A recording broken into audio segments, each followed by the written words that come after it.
Unemployment. That one friend who never leaves. But men and women have had different experiences.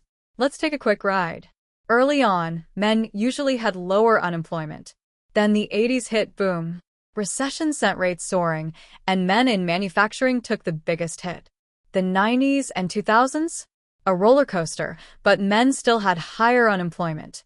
Then came 2009, the Great Recession body-slammed jobs.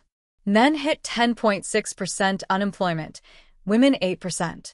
Construction and manufacturing? Wiped out. Then, 2020, COVID flipped the script. Women hit 16.2% unemployment, men 13.5%. Retail and service jobs vanished. Women were like, wait, what? But like every wild ride, the market bounces back.